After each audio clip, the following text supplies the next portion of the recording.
नमस्कार दोस्तों, स्वागत है आपका राजस्थान डिजिटल संदेश न्यूज में। तारीख आज 18 जुलाई 2025 दिन शुक्रवार, हिंदी तिथि श्रावण कृष्ण अष्टमी। आइए अब बात करते हैं आज के मुख्य समाचार में राजस्थान की तमाम बड़ी खबरों पर नजर डालते हैं। राजस्थान में इतिहास की पुस्तकों को लेकर काफी सियासी घमासान चल रहा है। पुस्तक में गांधी परिवार के जिक्र को लेकर सवाल खड़े किए गए थे, जिस पर मदन दिलावर ने साफ किया था कि गांधी परिवार के महिमंडन पढ़ाना जरूरी नहीं है। वहीं एक बार फिर राजस्थान के शिक्षा मंत्री मदन दिलावर ने गुरुवार को स्कूलों में रामायण की तर्ज पर मनुस्मृति पढ़ाए जाने पर कहा कि बहुत से धर्म ग्रंथ हैं। अब ऐसे में स्कूलों में सभी धर्म ग्रंथों को पढ़ाया जाना जरूरी नहीं है। हिंदू धर्म में बहुत सारे धर्म ग्रंथ हैं। ऐसी स्थिति में अगर हम सभी धर्म ग्रंथों के बारे में पढ़ाना शुरू कर देंगे तो निश्चित तौर पर स्थिति अव्यवस्थित हो जाएगी। उन्होंने समाचार एजेंसी आईएन से बातचीत में कहा कि जब मैं 1991 में पहली बार विधायक बना था तो मैंने कहा था कि स्कूलों में बच्चों को मुस्लिम आक्रांताओं के बारे में नहीं पढ़ाना चाहिए। पुस्तकों में मुस्लिम आक्रांताओं को महिमा मंडित करने की पेश करने की जरूरत नहीं है। लेकिन कांग्रेस ने ऐसा विलुप्तीकरण की राजनीति के तहत किया ताकि राजनीतिक स्थिति को अपने पक्ष में कर सके। कांग्रेस का हमेशा से ही विलुप्तीकरण की राजनीति के तहत वोट बटोरना मकसद रहा है। इसके अलावा उन्होंने यहाँ की शिक्षा प्रणाली पर अपनी बात रखते हुए कहा कि ये हिंदुस्तान है जहाँ पर हर धर्म और संप्रदाय के लोग रहते हैं। ऐसी स्थिति में हमें यहाँ पर राष्ट्रीयता से ओतप्रोत पुस्तकों को पढ़ाना चाहिए ताकि लोगों में राष्ट्र धर्म की भावना पैदा हो। उन्होंने इस बात पर बल दिया कि मुस्लिम आक्रांताओं को पढ़ाकर अपने बच्चों को दिग्भ्रमित नहीं किया जाना चाहिए। बोले, हमें इस पर रोक लगानी चाहिए। कोशिश करनी चाहिए कि हम अपने बच्चों में बचपन से ही राष्ट्रभक्ति की भावना विकसित कर पाएं।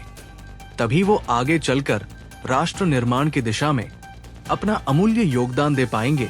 उन्होंने कहा कि स्कूलों में पढ़ाई जाने वाली एनसीईआरटी की पुस्तकों को काफी गहन अध्ययन के बाद लिखा गया है, जिसके बाद ही उन्हें स्कूलों में पढ़ाया जा रहा है। लेकिन इस बात को खारिज नहीं किया जा सकता है कि जिन मुस्लिम आक्रांताओं के बारे में हम अपने बच्चों को पढ़ा रहे हैं वे सही मायने में बहुत ही क्रूर थे, जिन्होंने कई तरह के अमानवीय कृत्य किए थे। देश के केंद्रीय गृह मंत्री और सहकारिता मंत्री अमित शाह गुरुवार 17 जुलाई को जयपुर के दौरे पर आए थे।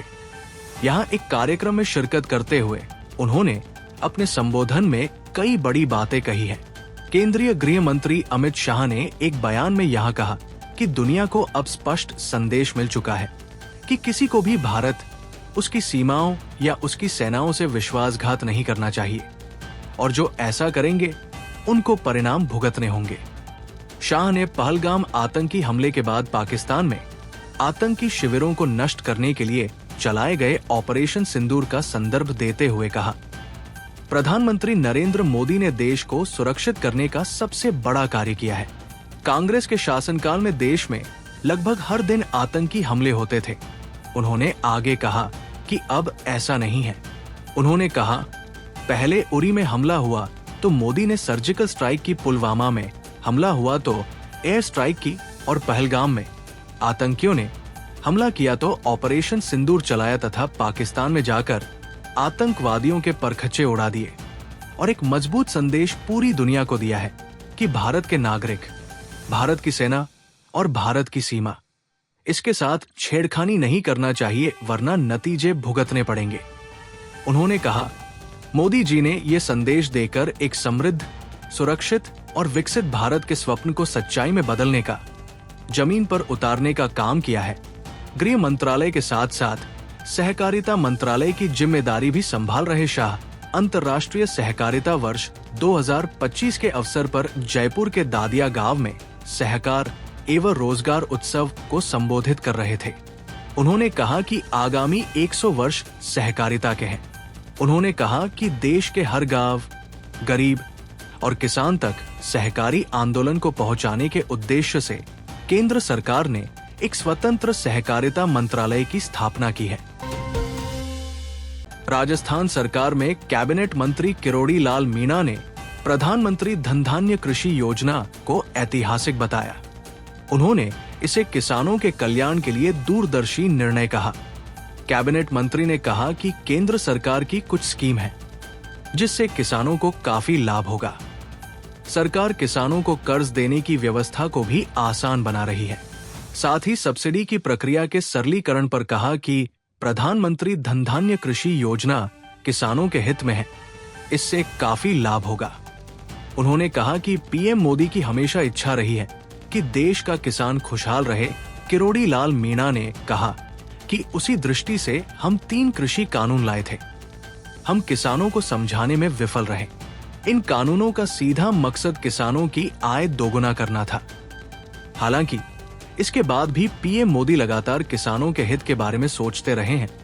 बुधवार को प्रधानमंत्री धन धान्य कृषि योजना की शुरुआत की गई है। इस योजना से किसान आर्थिक रूप से मजबूत बनेंगे। मुख्यमंत्री भजनलाल शर्मा ने प्रधानमंत्री धन धान्य कृषि योजना की सराहना करते हुए कहा, पीएम मोदी के नेतृत्व में केंद्रीय कैबिनेट द्वारा योजना को स्वीकृति प्रदान की गई है। ये वर्ष 2025 से 26 से आगामी 6 वर्षों तक देश के 100 चयनित जिलों में लागू की जाएगी।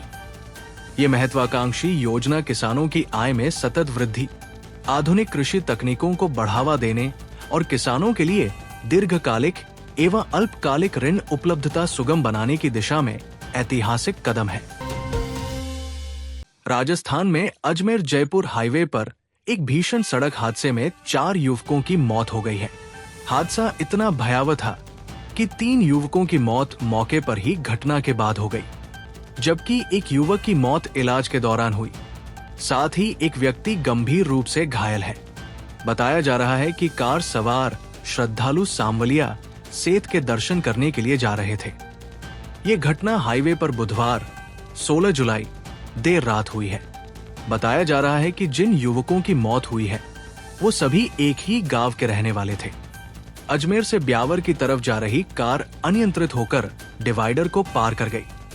इसके बाद दूसरी तरफ से आ रही गाड़ी से जा भिड़ी। इस वजह से गाड़ी के परखच्चे उड़ गए।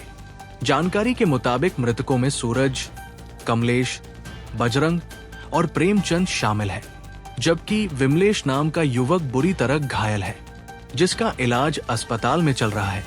पुलिस ने बताया है कि ये सभी डीडवाना जिले के चौसला गांव के रहने वाले हैं।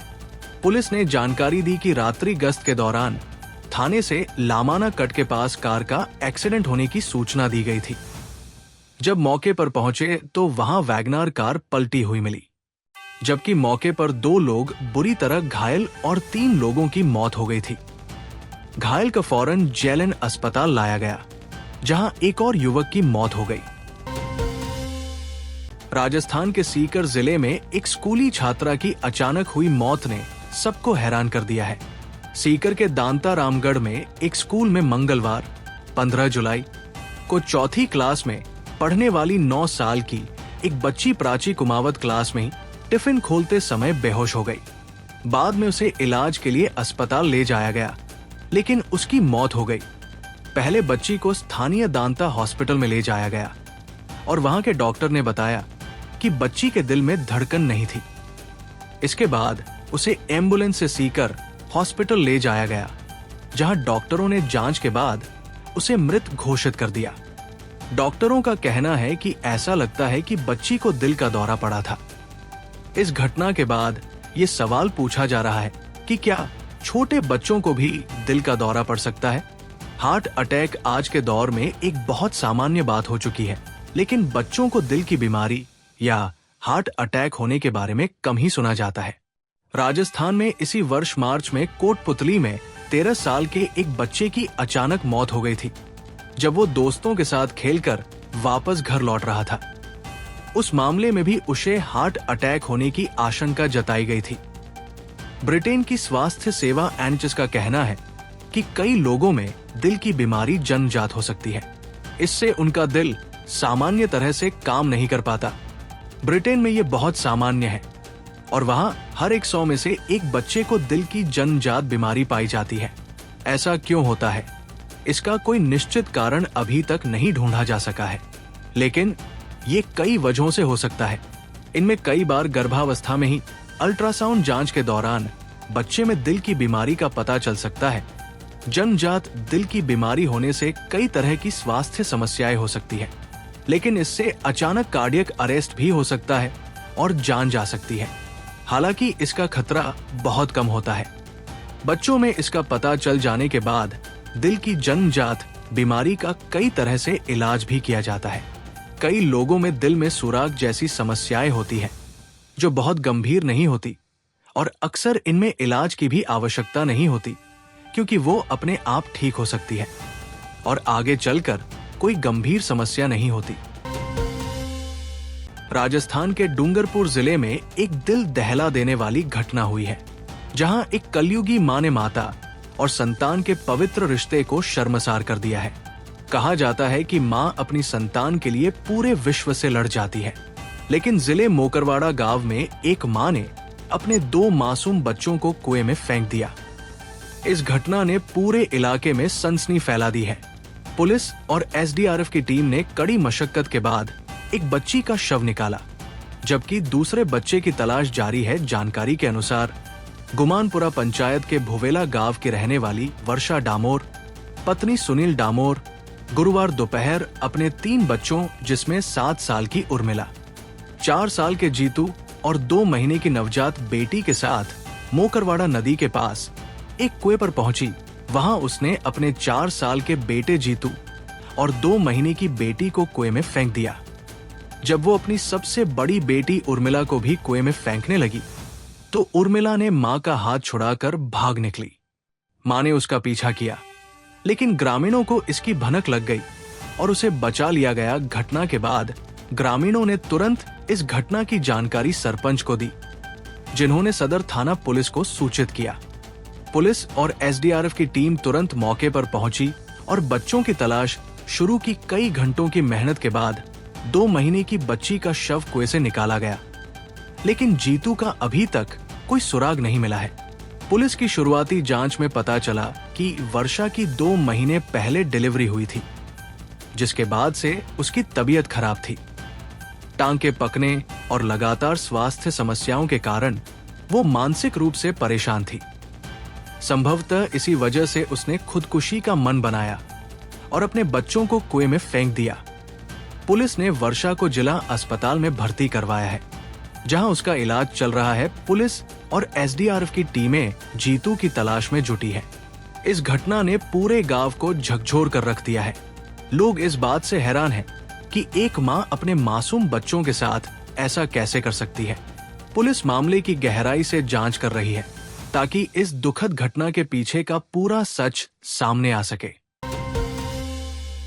बहरोड़ के सरकारी स्कूल में जल भराव के चलते बच्चों की पढ़ाई पर आफत आ गई है। जखराना का राजकीय बालिका उच्च माध्यमिक विद्यालय तालाब बन गया है। स्कूल परिसर में करीब 3 से 4 फीट पानी के साथ ही मुख्य द्वार भी जलमग्न है। इसके चलते 82 छात्राओं की छुट्टी हो गई।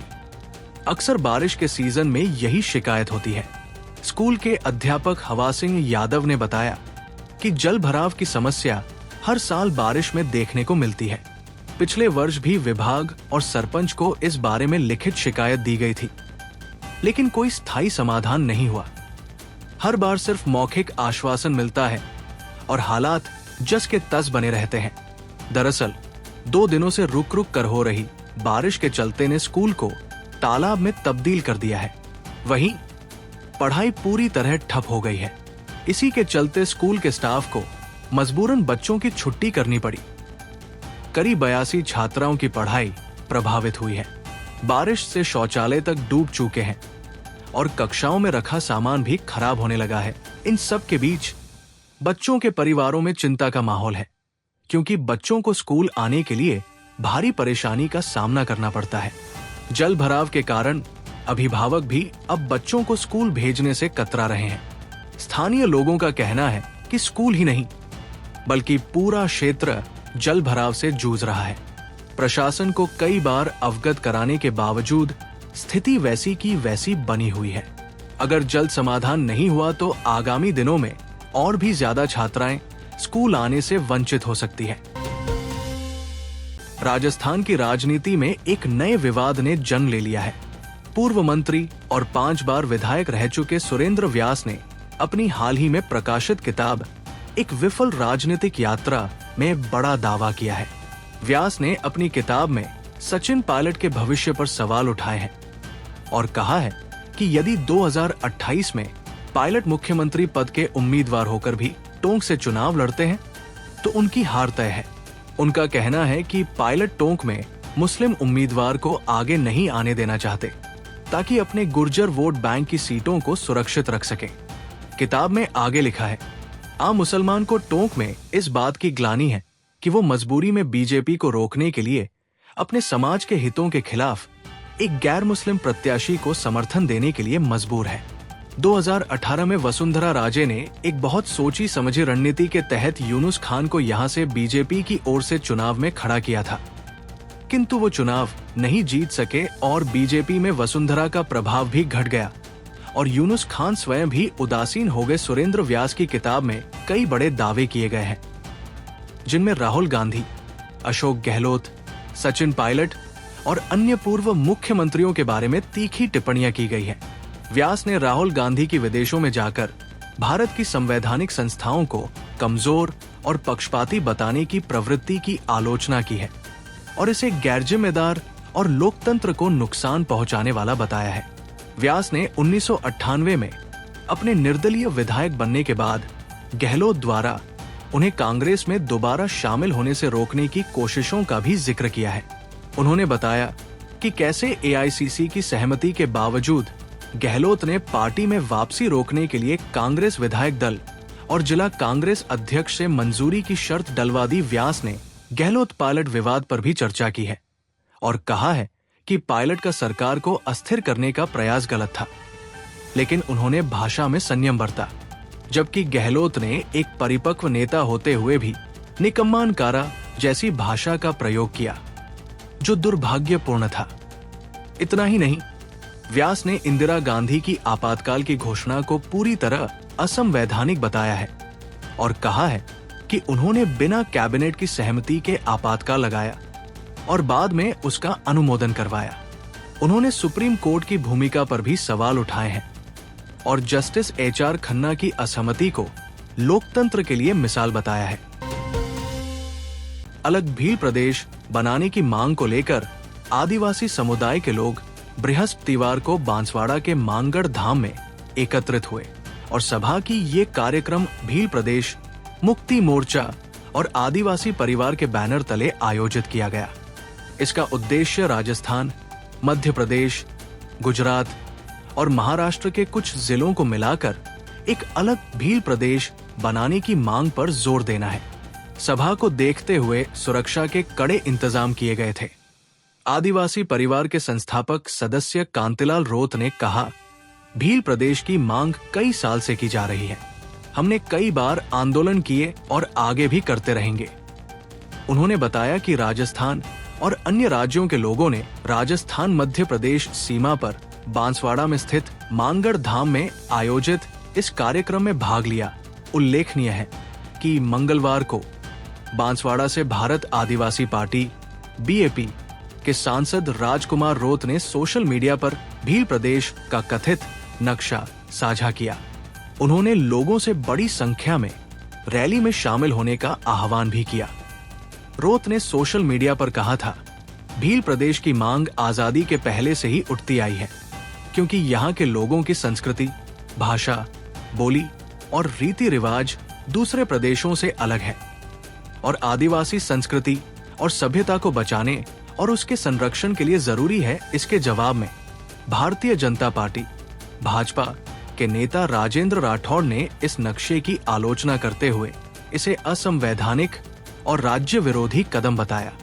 उन्होंने एक्स पर लिखा, राजस्थान की आन, बान और शान को तोड़ने की साजिश कभी सफल नहीं होगी।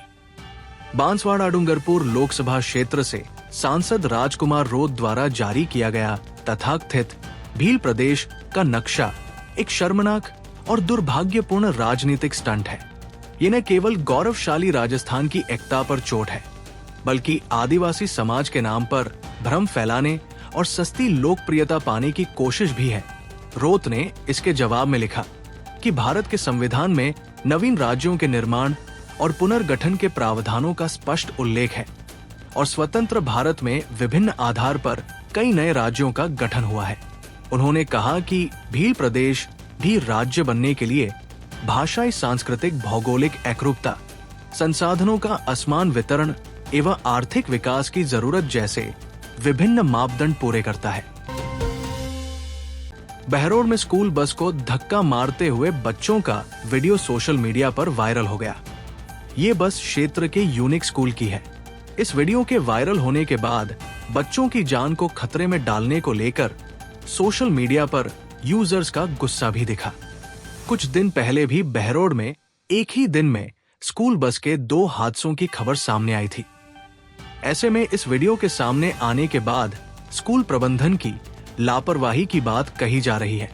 अभिभावकों ने इस घटना के बाद गहरा रोष प्रकट किया है और स्कूल संचालक पर लापरवाही का आरोप लगाया है। दरअसल कुछ दिन पहले भी ऐसे ही एक बस सड़क से फिसलकर खेत में जा उतरी थी। ग्रामीणों और राहगीरों की मदद से बच्चों को सुरक्षित बाहर निकाला गया। सवाल इस बात को लेकर उठ रहे हैं कि आखिर बार बार हो रही इन घटनाओं के बावजूद प्रशासन और संबंधित विभागों की चुप्पी क्यों बनी हुई है। स्थानीय लोगों का आरोप है कि परिवहन और शिक्षा विभाग के अधिकारियों की चुप्पी से स्कूल संचालक नियमों को ताक पर रखकर खुलेआम ऐसी लापरवाहियों को अंजाम दे रहे हैं। स्कूल परिसर में लगाए गए वाहनों की कोई नियमित जांच नहीं की जा रही है और बच्चों की सुरक्षा को गंभीरता से नहीं लिया जा रहा है। अभिभावकों ने पहले भी मांग की थी कि स्कूल की सभी बसों का तकनीकी निरीक्षण हो और खराब गाड़ियों को बंद किया जाए, लेकिन बावजूद इसके ध्यान नहीं दिया गया। अभिभावकों की मांग है स्कूल प्रबंधन के खिलाफ सख्त कार्रवाई हो, साथ ही दोषी अधिकारियों की भी जवाबदेही तय हो।